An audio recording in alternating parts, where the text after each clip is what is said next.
మనం దేశం కోసం రాష్ట్రం కోసం పోరాడుతున్నాం. అదే ఎన్టీ రామారావు గారు ఇచ్చిన సిద్ధాంతం.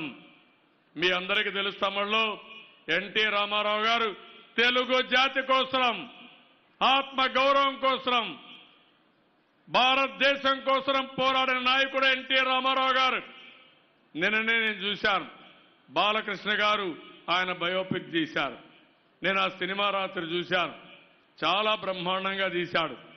ఆ సినిమాలో మీరు చూస్తే చాలా పెద్ద ఎత్తున ఈరోజు సినిమా తీసి ఆ రోజు కూడా కేంద్రం ఏదైతే డిక్టేటర్గా పనిచేస్తున్నారో దానిపైన ఇది చేశారు. ఈరోజు ఇక్కడ మస్తాన్ రావు గారు ఉన్నారు, మీ అందరికీ అందుబాటులో ఉన్నారు. ఆయన వ్యాపారం ఆయన చేసుకుంటున్నారు. ఆయన వ్యాపారం ఆయన చేసుకుంటే మన మీద దాడి చేయడానికి మస్తాన్ రావు గారి పైన దాడి చేశారంటే, ఇన్కమ్ ట్యాక్స్ రైడ్లు చేశారంటే ఇది ఎక్కడ న్యాయమో మీరే ఆలోచించాలి. మీకోసం నేను పోరాడుతా ఉంటే మస్తాన్ రావు పైన దాడి చేసి మనల్ని డిమారలైజ్ చేయాలని చూస్తున్నారు, భయపెట్టాలని చూస్తున్నారు. ఈరోజు దేశంలో ఒక భయభ్రాంతులు చేస్తూ అప్రకటిత ఎమర్జెన్సీని పెట్టే పరిస్థితికి వచ్చారు. అందరూ కూడా భయపడుతున్నారు. పారిశ్రామికవేత్తలు భయపడుతున్నారు, మీడియా వాళ్ళు భయపడుతున్నారు, రాజకీయ నాయకులు భయపడుతున్నారు, కడాన అధికారులు కూడా భయపడిపోయే పరిస్థితికి వచ్చారు. అందుకే ఎన్టీ రామారావు గారిని గుర్తుపెట్టుకోవాలి. ఆ రోజు కూడా ఒకటే చెప్పాడు, కేంద్రం రాష్ట్రం పనిచేయాలి, రాష్ట్ర అధికారాలు కేంద్రం తీసుకోవడానికి వీలు లేదు. ఒక జాతిని, ఒక రాష్ట్రాన్ని అవమానిస్తే వదిలిపెట్టవని చెప్పిన వ్యక్తి ఎన్టీ రామారావు గారు. ఆయన స్ఫూర్తి మనలో ఉంది.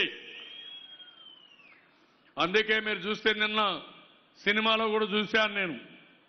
మా మామగారనో మా పార్టీ అధ్యక్షుడని చెప్పలేదు కానీ భారతదేశంలో దేశం గర్వించదగ్గ బిడ్డ ఎన్టీ రామారావు గారు అని చెప్పి కూడా నేను మీకు తెలియజేస్తున్నా.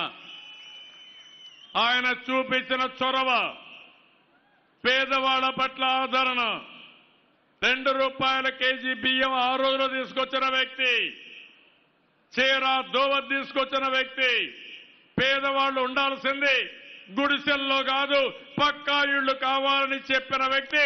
ఆయన ఆశయాన్ని ఈ రోజు మీ అందరికీ ఇళ్లు కట్టించే బాధ్యత, పక్కా ఇళ్లు కట్టించే బాధ్యత నాది. పేదరికమే ఆయన ఒక మాట చెప్పాడు, ప్రజలే దేవుళ్ళు, సమాజమే దేవాలయం అని చెప్పి ప్రజల కోసం నిరంతరం పనిచేసిన వ్యక్తి, ఒక యుగ పురుషుడు, కారణ జన్ముడు ఎన్టీ రామారావు గారు అని చెప్పి కూడా నేను మీకు తెలియజేస్తున్నా. ఈ కాలాంతరం ఇప్పుడుండే పిల్లలు ఎన్టీ రామారావు గారిని చూడలేదు కానీ ఆ సినిమా చూస్తే 30 సంవత్సరాలు ఆయన ఏం చేశాడో అవన్నీ కూడా మనకు గుర్తొచ్చే పరిస్థితి వస్తుంది, ఒక స్ఫూర్తి వస్తుంది. అలాంటి నాయకుడు స్ఫూర్తి ఉంటే ఏదైనా చేయగలదు. అందుకే ఒక మాట చెప్పారు, ప్రతి ఒక్క ఊర్లో ఒక ఎన్టీఆర్ విగ్రహం ఉండి ఆ విగ్రహంలో ఎన్టీ రామారావు గారిని ఒక్కసారి చూసుకొని మీరు ఏ పని కావాలన్నా సాధించే శక్తి, సామర్థ్యం ఎన్టీ రామారావు గారు మనకు స్ఫూర్తిగా ఇస్తారని మరొక్కసారి మీ అందరికీ తెలియజేస్తున్నా.